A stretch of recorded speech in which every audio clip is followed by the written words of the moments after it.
So I'm going to the library, guys. I just need to do work, so gonna go to the library, actually force myself to do work because I have no other choice because the library is so boring because I hate books. So we're here at the library, 11:25, gonna try and power it out, get a few hours done, a few past papers, maths, politics, and stay for as long as I can. Need to be back for 4 though.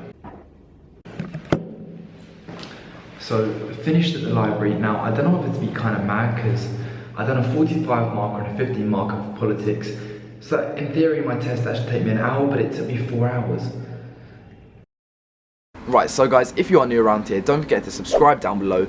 All student life videos and tips coming very soon, and join me on the university journey as such. But yeah, let's get into the video. Today we actually have the first episode in a series called Student Guides. So basically in this series I'm going to be telling you how to get a part-time job, how to write your personal statement, how to pass your driving and practical test, along with a load of other like useful student tips and how to do stuff which is very relevant to student life. So today, since like everyone's applying for unis and personal statements are due very soon, I'm going to be telling you how to write your personal statement. So if you're thinking, wait, why are you telling me how to write your personal statement? I was predicted BBC and I've been getting offers from unis which are AAB, and that is purely because I seem good and my personal statement is good. This thing is actually really useful, and 4 out of my 5 unis have responded already within the first like week and a half saying they've offered me a place. That's Sheffield, Swansea, Keele and East Anglia, and I'm just waiting for York. So honestly guys, I have a good personal statement, so do listen to my advice. Right, so if you want to actually hear my full personal statement, then literally just skip to the end of the video. I'll do like a mini podcast and you guys can listen to it. But I'm going to go through it today section by section and read you out a few key tips. So one thing I noticed is when I was having a look at like the Cambridge personal statements, they always started with a story. So what I done, I started with a story. I said I'll always remember sitting with my dad's friend, questioning the intense silence whilst staying past open hours in his friend's garden centre. Little did I realise, but his friend had just invested £200,000. Okay, that relates to economics, it relates to like the general world, it relates to what I want to do. And the story's kind of interesting. They're like, oh, I'm going to continue reading this. What happens next? This guy's got an interest in economics. He must have, this story's really stuck with him. Now, if you exaggerate, just think about everyone else. Think what everyone else is going to be doing. Is everyone else going to be being truthful? I know a few people that made up complete stories, so my advice is start with the story. So once you finish your story at the start, you kind of want to say what the degree can actually offer you. So I go on to say like, I want to undertake a degree that would enable me to understand the causes and solutions of such incidents, and that is in relation to my story. So kind of link your story to why you want to undertake the degree, and kind of say like what is going to offer you throughout your life. And then I go on to say I have a huge passion for economics and finance, shown by my student investor, a challenge I've done at school. Definitely do any challenges you can. I say about my EPQ, definitely do an EPQ if you can. And then I say about my work experience. Try and link your work experience to like your course you want to study at uni. They're 3 things you should definitely include. After that I just explain and develop that a bit.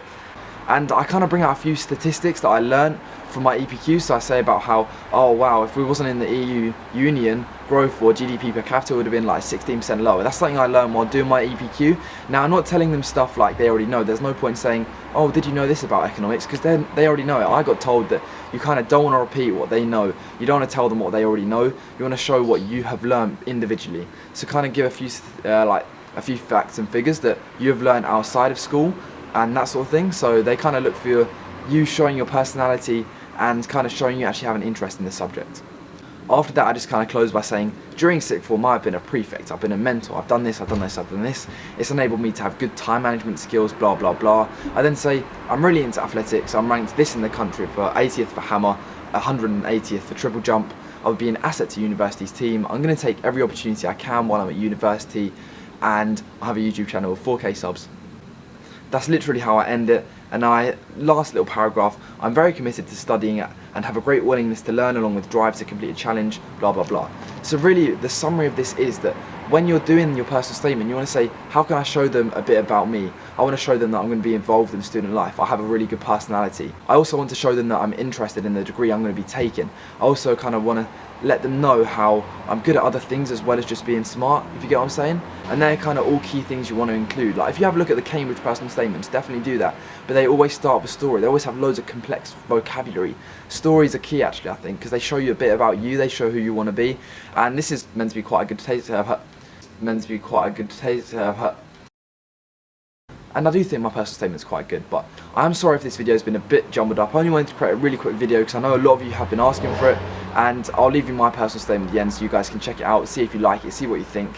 And basically, I got home at 4 AM last night, and then I kind of had to wake up at like 9 to go to London, and I came back and then I had to sleep, and I just woke up, and then I got a job at Tesco, video coming soon, and yeah, it's been a bit hectic, so do forgive me for this, but if you did enjoy, do leave a like, do subscribe down below.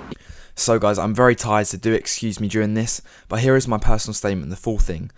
I will always remember sitting with my dad and his friend, questioning the intense silence while staying past open hours in his friend's garden centre. Little did I realise but this friend of his had just invested £200,000 in Yale, a company soon to face an internal meltdown and liquidation. After years of visiting him, each time learning more about Yale's econometrics and fascinated by his thinking, my interest in economics became apparent.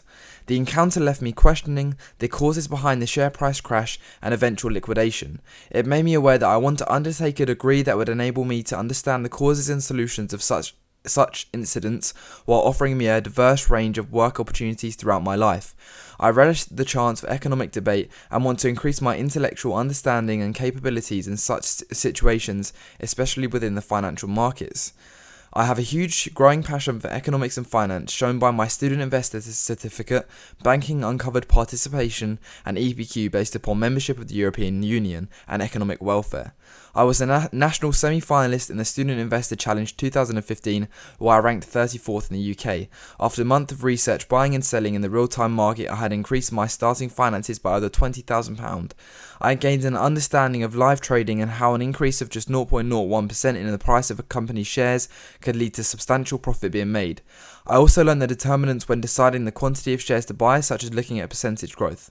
I successfully achieved a place on the Banking Uncovered Work Experience Programme at Bank of America Merrill Lynch in London.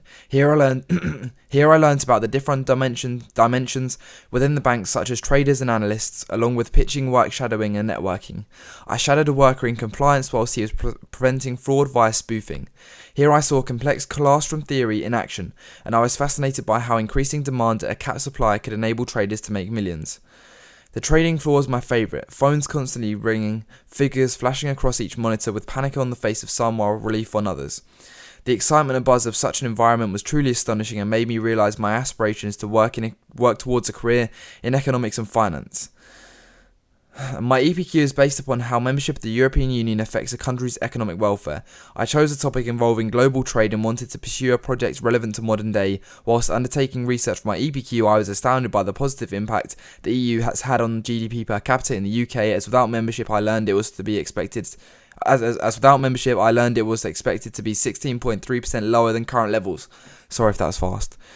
During sixth form, I have been a behaviour mentor, academic mentor and maths prefect for students. These responsibilities have helped me improve my time management, communication and leadership skills while also being very rewarding. I received the bronze level Duke of Edinburgh award this year and am excited by the prospect of future challenges.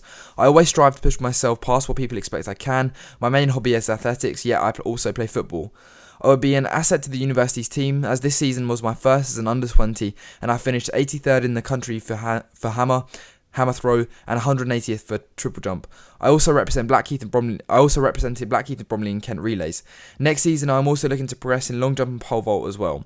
Another hobby of mine is YouTube, to which I have over 750,000 views along with 4,000 subscribers, and I'm striving to increase growth. I'm very committed to studying and have a great willingness to learn, along with the drive to complete a challenge. I believe I'll be a valuable member of the student community whilst grasping every opportunity I can. Disclaimer: full copyright to Dylan Rees Fellows. Dylan Rees Fellows copyright. Dylan Rees Fellows copyright.